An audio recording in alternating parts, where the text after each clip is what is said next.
Hello friends. சிஎஸ்ஐஆர்ல தான் வந்து உங்களுக்கு ரெக்ரூட்மெண்ட் குடுத்துருக்காங்க. ஸோ இந்த வேலைக்கு வந்து கல்வி தகுதி வந்து நீங்க குறைந்தபட்சம் 10த் பாஸ் பண்ணதுலேருந்து நீங்க டிகிரி வரைக்குமே வந்து அப்ளை பண்ணிக்கலாம். பெர்மனன்ட் கவர்ன்மென்ட் ஜாப் தான். ஸோ இந்த வேலைக்கு வந்து சேலரிய பொறுத்தவரைக்கும் 40,000க்கு மேல உங்களுக்கான சேலரியே வந்து இருக்கும். பெண்களுக்குலாம் வந்து ஃபீஸே வந்து கிடையாது. ஸோ லாஸ்ட் டேட் வந்து பாருங்க 29 பிப்ரவரிக்குள்ளார நீங்க ஆன்லைன்ல வந்து அப்ளை பண்ணிக்கோங்க.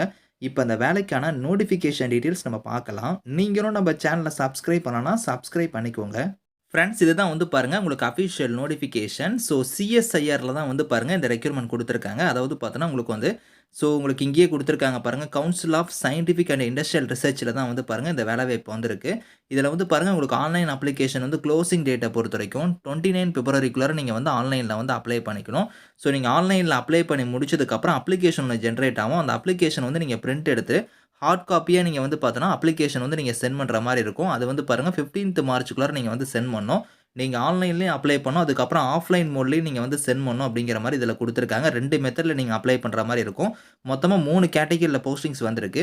Technical assistant category, technician category, அதுக்கப்புறம் டிரைவர் கேட்டகரிக்கு வந்து குடுத்துருக்காங்க. டெக்னிக்கல் அசிஸ்டன்ட்க்கு வந்து பாருங்க உங்களுக்கு வந்து சேலரிய பொறுத்தவரைக்கும் பேசிக் பே வந்து 35,400 சொல்லியிருக்காங்க. இது இல்லாம உங்களுக்கு அலவன்ஸ் எல்லாம் சேர்த்து உங்க கைக்கு வந்து பாருங்க 73,000 பக்கம் உங்களுக்கான சேலரி வந்து இருக்கும். 28 வயசு வரைக்கும் இந்த வேலைக்கு நீங்க அப்ளை பண்ணலாம். இது இல்லாம ஏஜ்லேருந்து உங்களுக்கு வந்து ரிலாக்சேஷனுமே இருக்கு. இந்த 28 வயசு இல்லாம டெக்னீஷியன் கேட்டகரிக்கு வந்து பாருங்க உங்களுக்கு பேசிக் பே வந்து 19,900 இது இல்லாம உங்களுக்கு அலவன்ஸ் எல்லாம் சேர்த்து 40,000 கிட்டக்க உங்களுக்கு சேலரி வந்து இருக்கும். இதுக்கும் 28 வயசு வரைக்கும் அப்ளை பண்ணலாம். அடுத்தது வந்து பாருங்க உங்களுக்கு வந்து டிரைவர் கேட்டகரிக்கும் 40,000 கிட்டக்க சேலரி வந்து வரும். 27 வயசு வரைக்கும் இந்த வேலைக்கு வந்து நீங்க அப்ளை பண்ணிக்கலாம். இது இல்லாம உங்களுக்கு ஏஜ்ல வந்து ரிலாக்சேஷனுமே வந்து இருக்கு. ஸோ இப்போ குவாலிஃபிகேஷன பொறுத்தவரைக்கும் நீங்க டெக்னிக்கல் அசிஸ்டன்ட்லயே வந்து பார்த்தோன்னா நெறைய கேட்டகரில குடுத்துருக்காங்க. ஸோ இங்க குடுத்துருக்காங்க பாருங்க போஸ்ட் கோட் வாரியா வந்து பாருங்க இங்க வந்து உங்களுக்கு வந்து இருக்கு. இப்போ நீங்க வந்து டெக்னிக்கல் அசிஸ்டன்ட்ல வந்து ஃபர்ஸ்ட் கேட்டகரிக்கு நீங்க அப்ளை பண்றீங்கன்னா, இங்க வந்து பாருங்க டிப்ளமோ வந்து நீங்க முடிச்சிருக்கணும். மினிமம் 60% நீங்க வந்து முடிச்சிருக்கணும். அதில வந்து பாருங்க இங்க குடுத்துருக்காங்க பாருங்க கம்ப்யூட்டரோ இல்லன்னா வந்து ஐடியோ இல்லன்னா வந்து எலக்ட்ரானிக்ஸ் இன்ஜினியரிங் இல்லன்னா அதுக்கான டெக்னாலஜி ரிலேட்டடா நீங்க முடிச்சிருந்தா எலிஜிபிள் தான். போஸ்ட் குவாலிஃபிகேஷன் எக்ஸ்பீரியன்ஸா வந்து ஒரு 2 வருஷம் வந்து கேட்டிருக்காங்க. அப்படி இல்லன்னா நீங்க பிஎஸ்சில வந்து கம்ப்யூட்டர் சயன்ஸோ, ஐடி இல்லன்னா எலக்ட்ரானிக்ஸ், பிசிஏ இந்த மாரி நீங்க முடிச்சிருந்தா கூட அப்ளை பண்ணிக்கலாம் அப்படிங்கிறத குடுத்துருக்காங்க. ஸோ அடுத்தது வந்து பாருங்க டெக்னிக்கல் அசிஸ்டன்ட்லயே வந்து அடுத்த கேட்டகரிக்கும் அதே மாரி தான். நீங்க டிப்ளமோ முடிச்சிருந்தா அப்ளை பண்ணிக்கலாம். அதில வந்து பார்த்தோன்னா, நீங்க எலக்ட்ரிக்கலோ இல்லன்னா வந்து டெக்னாலஜி ரிலேட்டடா நீங்க முடிச்சிருந்தா அப்ளை பண்ணிக்கலாம். அதே மாரி வந்து பாருங்க, நீங்க டிப்ளமோல வந்து பாருங்க சிவிலோ இல்லன்னா டெக்னாலஜி ரிலேட்டடா நீங்க முடிச்சிருந்தா அப்ளை பண்ற மாரி குடுத்துருக்காங்க. டெக்னிக்கல் அசிஸ்டன்ட் கேட்டகரி எல்லாத்துக்குமே வந்து டிப்ளமோ எல்லாம் வந்து பாருங்க பிஎஸ்சி முடிச்சவங்க வந்து அப்ளை பண்ற மாரி இங்க வந்து போஸ்டிங்ஸ் வந்து இருக்கு. நீங்க செக் பண்ணி பார்த்துக்கலாம்.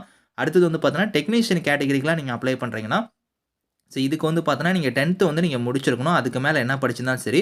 ஆனா உங்ககிட்ட வந்து ஐடில வந்து பார்த்தோன்னா, நீங்க என்சிவிடி, எஸ்சிவிடிக்கான சர்டிஃபிகேட் வந்து வச்சிருக்கணும். அது வந்து பாருங்க, இங்க குடுத்துருக்காங்க பாருங்க. கம்ப்யூட்டர் ஆப்பரேட்டர் அண்ட் புரோகிராமிங் அசிஸ்டன்ட்டோ இல்லன்னா வந்து நெட்வொர்க் டெக்னீஷியன் இந்த ரிலேட்டடா நீங்க சர்டிஃபிகேட் வச்சிருந்தா இந்த போஸ்டிங்க்கு அப்ளை பண்ணிக்கலாம். ஸோ அதே மாரி வந்து பாருங்க, அடுத்தது வந்து பார்த்தோன்னா, இங்க கீழ குடுத்துருக்காங்க பாருங்க. ஸோ நீங்க டிரைவர் கேட்டகரிக்கு அப்ளை பண்றீங்கன்னா, நீங்க 10த் மட்டும் முடிச்சிருந்தா எலிஜிபிள் தான். 10த்துக்கு மேல என்ன படிச்சிருந்தாலும் சரி.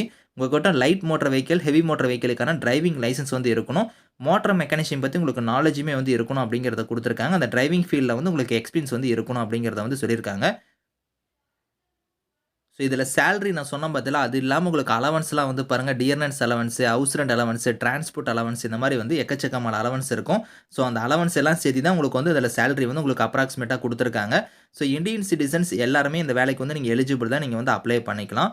ஸோ இதில வந்து பாருங்க உங்களுக்கு வந்து கீழ நீங்க வந்தீங்கனாலே உங்களுக்கு வந்து இந்த இடத்துல குடுத்துருக்காங்க பாருங்க. ஏஜ்லேருந்து உங்களுக்கு வந்து ரிலாக்சேஷன் வந்து இருக்கு அப்படிங்கிறத குடுத்துருக்காங்க. அதாவது நீங்க வந்து எஸ்சி, எஸ்டியா இருந்தீங்கன்னா உங்களுக்கு 5 இயர்ஸ் வரைக்கும் இருக்கும் ஏஜ்லேருந்து ரிலாக்சேஷனு. ஓபிசியா இருந்தா உங்களுக்கு 3 இயர்ஸ் வரைக்கும் இருக்கும் அப்படிங்கிறத குடுத்துருக்காங்க. அந்த ஏஜ் லிமிட் இல்லாம உங்களுக்கு ஏஜ்லேருந்து ரிலாக்சேஷனுமே வந்து இருக்கு.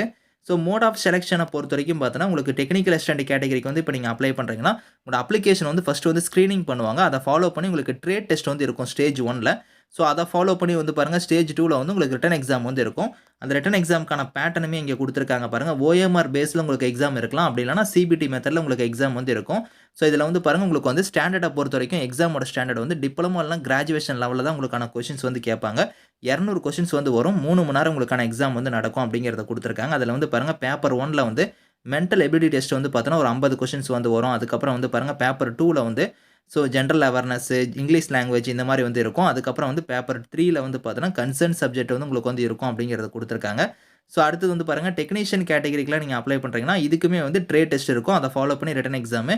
இதுக்கும் வந்து பாருங்க உங்களுக்கு வந்து இந்த டெக்னீஷியன் கேட்டகரிக்குலாம் 10த் அதுக்கப்புறம் ஐடி லெவல்ல தான் உங்களுக்கான கொஸ்டின்ஸ் வந்து இருக்கும் அப்படிங்கிறத குடுத்துருக்காங்க. 150 கொஸ்டின்ஸ் வந்து வரும். 2 1/2 மணி நேரம் எக்ஸாம் வந்து நடக்கும். அடுத்தது வந்து பார்த்தோன்னா, டிரைவர் கேட்டகரிக்கு இங்க வந்து பாருங்க பேட்டர்ன் ஆஃப் எக்ஸாம் வந்து குடுத்துருக்காங்க. இந்த பேட்டர்ன் படி தான் உங்களுக்கான எக்ஸாம் வந்து இருக்க போது. இதெல்லாம் நீங்க கரெக்ட்டா வந்து செக் பண்ணிக்கோங்க. ஹவ் டூ அப்ளைல வந்து பாருங்க, இங்க குடுத்துருக்காங்க பாருங்க. ஸோ அதாவது பார்த்தீங்கன்னா, நீங்க CSIR.4PI.in குடுத்துருக்காங்க பார்த்தீங்களா, இந்த வெப்சைட்ல வந்து நீங்க ஆன்லைன் மோட்ல வந்து நீங்க அப்ளை பண்ற மாரி இருக்கும். ஸ்டெப் பை ஸ்டெப்பா உங்களோட டாக்குமெண்ட்ஸ்லாம் குடுத்து நீங்க ஆன்லைன்ல அப்ளை பண்ணிக்கோங்க. ஆன்லைன்ல நீங்க அப்ளை பண்ணி முடிச்சதுக்கப்புறம், அப்ளிகேஷன் ஒண்ணு ஜெனரேட் ஆகும். அந்த அப்ளிகேஷன் வந்து நீங்க பிரிண்ட் எடுத்துக்கோங்க. ஸோ அத பிரிண்ட் எடுத்து உங்களோட சர்டிஃபிகேட்ஸ் எல்லாத்தையும் நீங்க செல்ஃப் அட்டஸ்டடா இணைச்சு, அத வந்து நீங்க போஸ்டல்லயும் ஒரு காப்பி வந்து சென்ட் பண்ணணும் அப்படிங்கிறத குடுத்துருக்காங்க. அப்ளிகேஷன் ஃபீஸஸ பொறுத்தவரைக்கும் எஸ்சி, எஸ்டி, பிடபிள்யூடி அதுக்கப்புறம் ஆல் ஃபீமேலுக்குலாம் வந்து பார்த்தோன்னா, ஃபீஸ் வந்து கிடையாது. இவங்கள தவிர்த்து மீதி இருக்கிறவங்களுக்கு மட்டும் அப்ளிகேஷன் ஃபீஸ் வந்து ரூ. 500 வந்து நீங்க வந்து பே பண்ணணும் அப்படிங்கிறத குடுத்துருக்காங்க. ஸோ நீங்க ஹார்ட் காப்பியா சென்ட் பண்ணக்கூடிய அப்ளிகேஷன் வந்து பாருங்க, எந்த அட்ரஸ்க்கு வந்து நீங்க சென்ட் பண்ணணும் அப்படிங்கிறதுக்கான இங்க அட்ரஸுமே வந்து இங்க குடுத்துருக்காங்க பார்த்தீங்களா? இந்த அட்ரஸுக்கு தான் நீங்க வந்து பார்த்தோன்னா, போஸ்டல்ல வந்து நீங்க வந்து சென்ட் பண்ண போறீங்க.